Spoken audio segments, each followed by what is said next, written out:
Olá, para você que está acompanhando a programação da Pix TV, estamos começando mais uma edição da Live da Pix, ao vivo também pelo Facebook e também pelas plataformas da TMW Telecom, Gigo TV e parceiros CDN. Vamos aos destaques dessa edição.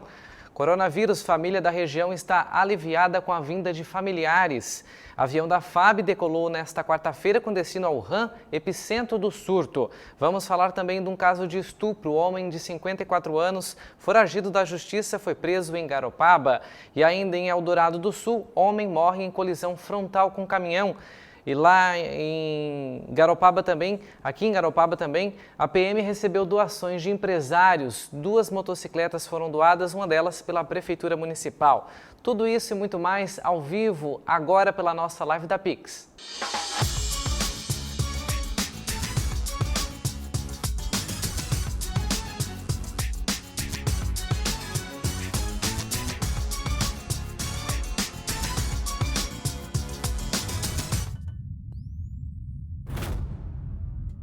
Estamos ao vivo para todos os assinantes da TMW Pix no Rio Grande do Sul, em Santa Catarina, também pelos parceiros CDN TV, são mais de 150 provedores em todas as regiões do país.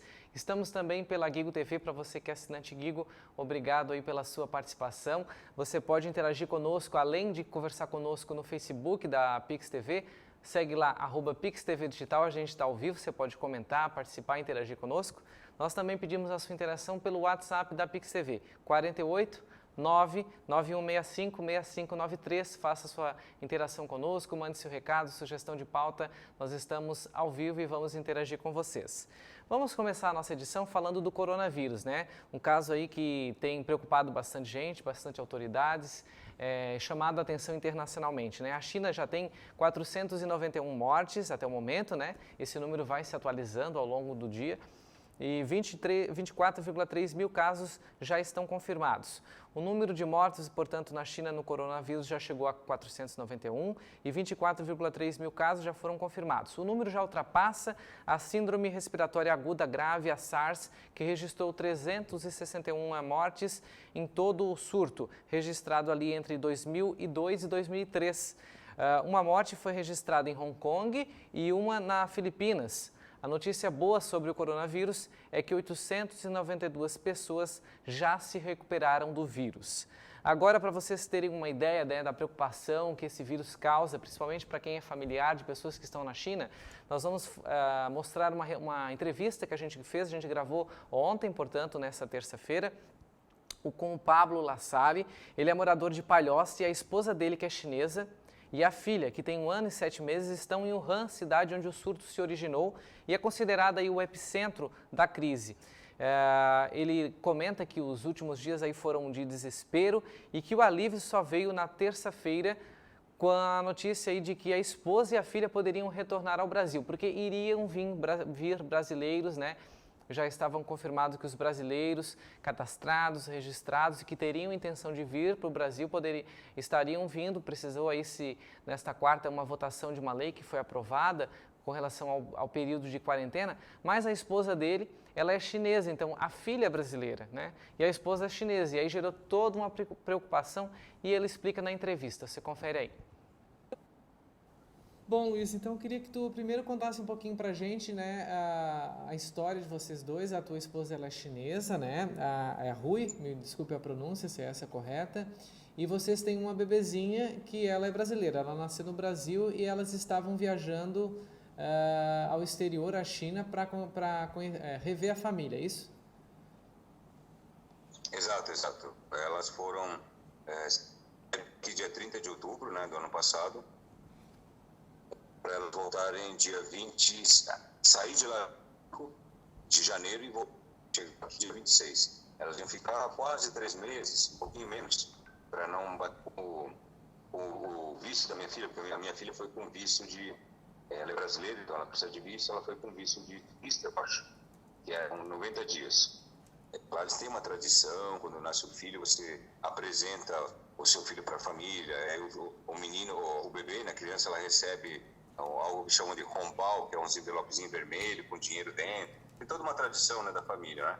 Então ela foi para mostrar o filho para a família, né, apresentar ao nosso filho, para a família dela. E aí, com esse surto do coronavírus, a viagem, o retorno delas para o Brasil praticamente virou um pesadelo para vocês, né? Foi terror. Era para elas voltarem, como eu te falei, dia 25 saí de lá, né? Aí dia 23 fechou a cidade, fechou o aeroporto, né? Por dia 23 fechou o aeroporto.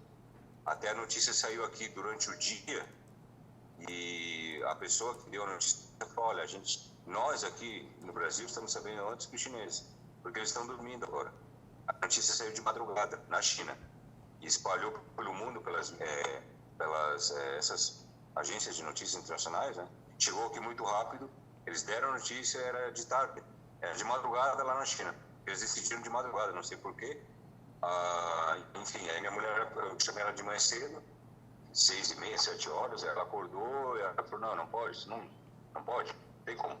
Aí ela ligou para China Airlines, a empresa de aviação, falando que ela tá tudo certinho para voltar, e ela falou, a gente está fechado e não tem previsão de voltar.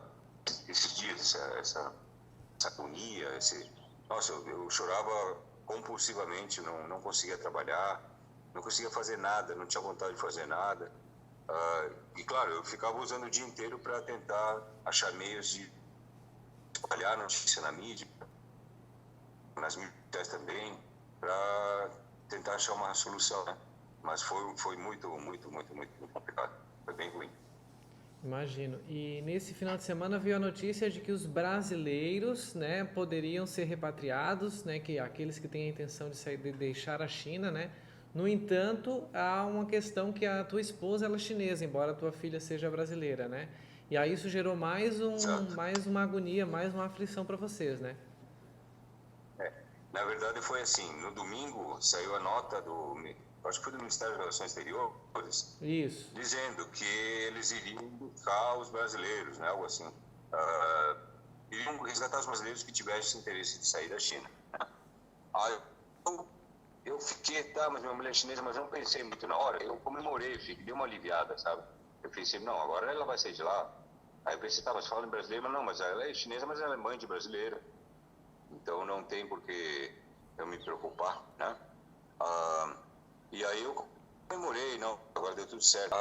Aí eu comecei a pensar, eu vi na mídia que não tinha nada sobre isso, falando sobre isso. Eu vi que o próprio governo salientava brasileiros, sempre brasileiros, e dava um número. E eu pensava, não, nesse número não tem chineses, eu acho. E aí eu falei com a minha esposa, olha, você envia lá para conversa lá com o pessoal da embaixada. Ela já tinha enviado todos os documentos, mas só confirma, né, que eles tenham lá a certidão de nascimento da nossa filha, a sua identidade brasileira que você tem aqui, de residência permanente, que é igual a minha, e, enfim, envia esses documentos e tenta confirmar com a embaixada que você vai entrar naquele avião, porque eles estão falando apenas de brasileiros, enfim. Aí, eles não responderam na segunda, aí já era a segunda noite aqui, e ela me disse, não, eles não responderam da embaixada, responderam. Aí comecei a apertar assim no coração, né? Aí, em seguida, me chamaram, bastante gente me falou, Pablo, olha a TV, saiu agora numa mídia aí nacional, que saiu que eles não vão trazer ninguém que não seja brasileiro. Eu procurei na internet, ali achei, olhei várias vezes aquele trecho e falava bem claramente isso. Então, aí meu coração saiu pela boca. Aí ela me respondeu e falou, acabou de chegar um e-mail. E era o e-mail da embaixada confirmando, finalmente, né, que ela poderia entrar no avião. Aí depois disso, com isso, os chineses lá também têm que autorizar minha esposa a sair da China. Tem uma autorização especial deles também. Eles não estão deixando nenhum chinês sair daquela região, de problemática. Até gente que está fora, que estava com passagem de turismo, eles cancelaram. E ela ligou para a polícia chinesa, para as autoridades no aeroporto, e eles acalmaram ela, falaram, olha, a gente não está criando nenhum empecilho para a saída de chineses com essas missões internacionais, né? Desde que cumpram duas coisas. Uma é só que você tem que estar em boa saúde, né? E a número 2 é que você tem os documentos para poder entrar no Brasil. Ela está na região de Wuhan, o que eles consideram o epicentro, né, do coronavírus. O que ela relata para você?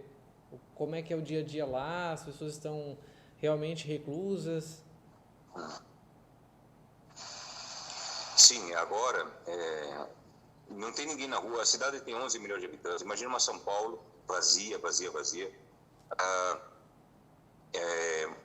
Não tem ninguém na rua, está tudo deserto. Ela relata que assim, as pessoas estão ficando já ansiosas porque muito tempo dentro de casa você começa a ficar agoniado, né? Eu já estou há 12, 13 dias, eu acho, nesse cerco, né? E ela, sim, a rotina dela é toda dentro da casa, né? Minha filha não pode sair para brincar, então ela está ali, é uma formiguinha. E a questão a minha ansiedade, assim, né?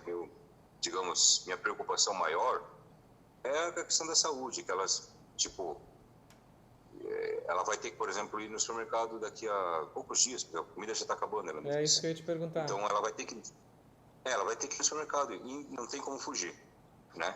E aí agora tem muita gente infectada, o número é muito alto.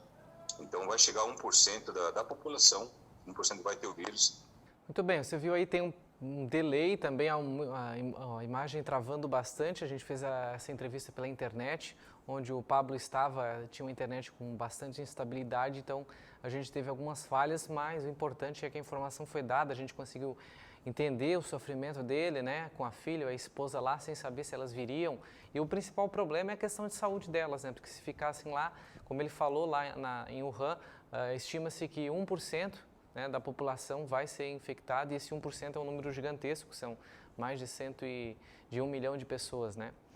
E dando continuidade ao coronavírus, aí nós vamos falar agora das suspeitas aqui no Brasil, né? Que nós temos 11 casos suspeitos, né, do novo coronavírus, e de acordo com o Ministério da Saúde, nenhuma infecção foi confirmada. Desde o início do monitoramento do Ministério da Saúde, o Brasil já descartou ao todo 13 suspeitas. No Ceará e no Paraná, cada estado teve um caso descartado. O Rio de Janeiro voltou a registrar um caso suspeito. São Paulo descartou um caso e voltou a ter 7 suspeitas. Santa Catarina e Rio Grande do Sul continuam na mesma quantidade de pacientes em investigação, 2 e 4 respectivamente. E entre os casos suspeitos, 9 deles estão passando pela etapa de testes para vírus comuns, como o influenza, por exemplo. Caso um vírus já conhecido aqui no Brasil seja detectado, a chance do paciente ter o coronavírus é automaticamente descartada. Ainda sobre coronavírus, aviões da FAB decolaram de Brasília para buscar brasileiros lá na China, que é o que a gente conversou ali com o Pablo no início do programa. Então, o governo decidiu, portanto, enviar 2 aviões para buscar os brasileiros e pacientes que estão lá em Wuhan. A cidade está isolada para conter a disseminação da infecção e, ao chegar ao Brasil, eles ficarão em quarentena na base aérea de Anápolis, em Goiás. Os aviões decolaram ontem.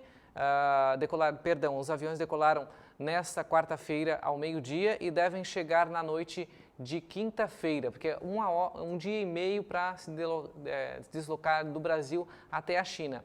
Inclusive, quando a gente gravou ontem essa entrevista, nessa terça, né, a gente falava com o Pablo porque a possibilidade era que a base aérea de Florianópolis fosse dos locais que receberiam esses brasileiros e que ficariam em quarentena.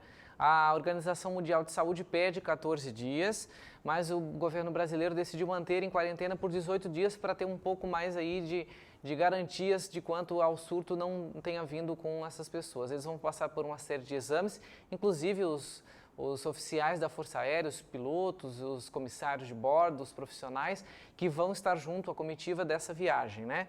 Então, foi descartado Florianópolis, eles vão então para Anápolis, em Goiás, que já foi base de isolamento para aquele surto de 2002 e 2003, como eu falei, o SARS, né? Quando teve brasileiros deportados, que vieram da China na época do SARS, eles já ficaram nessa base. A escolha é por critérios técnicos e de isolamento, né? Então não adianta as pessoas virem de lá e já ter contato com toda a sociedade, podendo aí proliferar o vírus para mais países, inclusive para os brasileiros que aqui estão, né?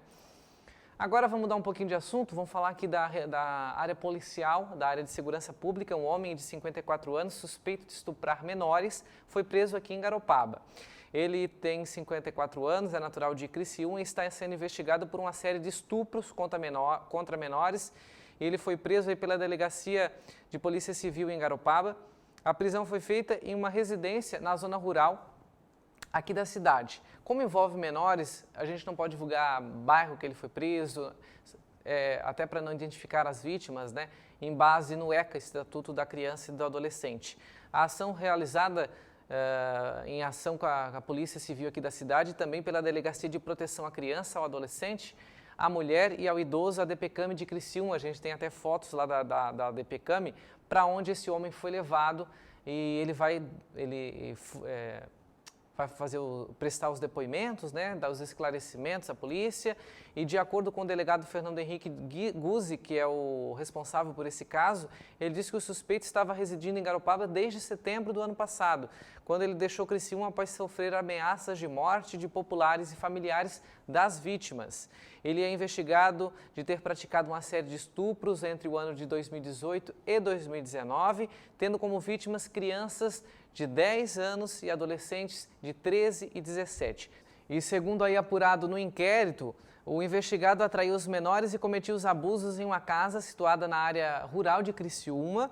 Ele usava as ameaças para coagir os menores. Ainda de acordo com a polícia, alguns atos eram gravados e os vídeos serviam de chantagem para a prática de novos crimes contra as mesmas vítimas.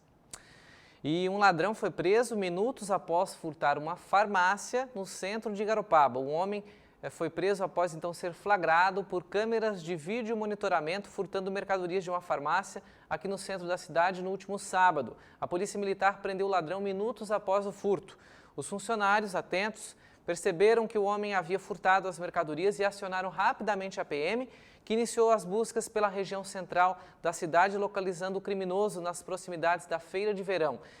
Temos imagens até da câmera de segurança da farmácia que flagrou, foi através dessa câmera que os funcionários conseguiram então ligar para a polícia e avisar que ele estava furtando as mercadorias. Ele já tinha saído, né? Como a gente recomenda, não se deve reagir, sempre se chama a polícia, né? E foi o que eles fizeram. E o homem, que já possui passagens por roubo, tráfico e estelionato, estava com alguns objetos e ele mesmo confessou que eram furtados. Olha só, que loucura, né? E agora vamos lá para o sul, para Eldorado do Sul. Um homem morreu em uma colisão frontal com um caminhão. Um homem então morreu após o carro em que ele conduzia bater frontalmente contra um caminhão no quilômetro 124 da rodovia BR-290, lá em Eldorado do Sul, na madrugada da última terça-feira. De acordo aí com as informações da Polícia Rodoviária Federal, o carro modelo K teria invadido a pista contrária. E o mesmo que na mesma direção aí em que o caminhão, e mesmo que o motorista do caminhão tentasse desviar, foi inevitável a colisão. Os veículos, portanto, bateram frontalmente. A gente tem imagens aí na tela, ó. O Ford Ka ficou praticamente destruído, o motorista do carro estava sozinho, ele morreu no local do acidente. O caminhão, esse que você vê na imagem, carregado de toras de madeira, de uma empresa que trabalha na região ali, ele estava com 35 toneladas de carga. E agora, em Triunfo, a Polícia Rodoviária Federal apreendeu 400 quilos de cocaína e crack na BR-386. Mais de 300 quilos de cocaína e 125 de crack foram apreendidos pela Polícia Rodoviária Federal na BR-386, em Triunfo, na última sexta-feira. A droga estava em um caminhão, placas aqui de Santa Catarina. O veículo vinha do Paraná e estava vazio. A gente tem até umas imagens da droga apreendida. Na carroceria do caminhão, os policiais encontraram um fundo falso, olha aí, as drogas, onde essa droga toda estava escondida, portanto 300 quilos de cocaína e 125 de crack. Indagado, o motorista não quis revelar aos policiais para onde essa droga iria. E um caso parecido com esse foi realizado aqui na região, uma operação feita pelas Polícias Rodoviária Federal, Militar e Civil, realizada no fim da tarde desta terça-feira, em Paulo Lopes. Após a troca de informações entre as três corporações, eles identificaram um veículo carregado e com quase 100 quilos de maconha vindos da região da Grande Florianópolis. Um homem de 32 anos, ele foi preso e o seu comparsa está foragido. Segundo a Polícia Militar, foram interceptados ao todo 99,6, quase 100 quilos do entorpecente que estavam escondidos entre o porta-mala desse carro que a gente vai mostrar aí na tela, um carro branco e um Gol, né? E estava a droga toda escondida na traseira aí, entre o banco traseiro, né, e o porta-malas do veículo. De acordo aí com a polícia ainda, o carro tem placas de Tubarão e os suspeitos, assim como o caso que a gente mostrou anteriormente, ele não quis revelar qual seria o destino dessa carga de maconha. Portanto, temos aí ainda um foragido dessa operação policial feita aqui em Paulo Lopes em conjunto com as polícias civil, militar e polícia rodoviária federal. Agora a gente vai falar de uma ação bem legal, bem interessante, que é a doação aí da Polícia Militar de Garopaba. Eles receberam a doação de 2 novas motocicletas para operações aí e patrulhamento. Essa doação foi feita pela Prefeitura Municipal aqui de Garopaba e também por empresários da região. Nós vamos mostrar aí fotos do momento da entrega, né? As empresas que doaram são essas, ó, a Hidrolite, a Leuduane, que recebeu uma homenagem do capitão, do comandante da PM aqui de Garopaba, Israel Nascimento Damasio. Tem também a G-Surf, o seu Jorge Ciega, recebendo aí uma homenagem por ter contribuído com essa doação. Também o pessoal dos supermercados Silveira, o David, recebendo do comandante Israel uma placa de homenagem e agradecimento. E também ao empresário Bertoldo Álvaro dos Santos, filho, o Bertoldinho, né, filho do seu Bertoldo, que também contribuiu com essa doação para a PM aqui de Garopaba. Que essa ação sirva de exemplo para outros municípios, né, para que outros empresários se sensibilizem da importância de auxiliar, embora seja um órgão do Estado, mas que está sempre presente para nos proteger, não é mesmo? Bom, para você que ficou até agora conosco aqui na live da Pix, muito obrigado pela sua audiência. Sempre ao longo da semana a gente vai anunciando nas redes sociais as próximas edições da live. A gente vai ainda falar essa semana sobre a questão dos alvarás, essa lei federal aí que tentou desburocratizar, mas que está gerando polêmica, porque muitas prefeituras continuam cobrando alvará, alegando uma taxa de fiscalização. A gente vai ter entrevista com o Andrei, o contador, que vai explicar detalhes para a gente o que está certo, o que está errado, quais são as informações que circulam nas redes que são verdadeiras ou não, não é mesmo? E você pode interagir conosco a qualquer momento, se você está vendo essa live gravada, se já passou a transmissão ao vivo, você está acompanhando a transmissão, ou seja, na nossa plataforma da TMW Pix, ou na Gigo TV, ou nos parceiros CDN, não tem problema, você pode mandar um WhatsApp para a gente a qualquer momento no 48991656593. A gente interage com você, recebe aí as sugestões, sugestão de pauta, né? Sugestão de programação, e você continua acompanhando a nossa programação e até o nosso próximo encontro.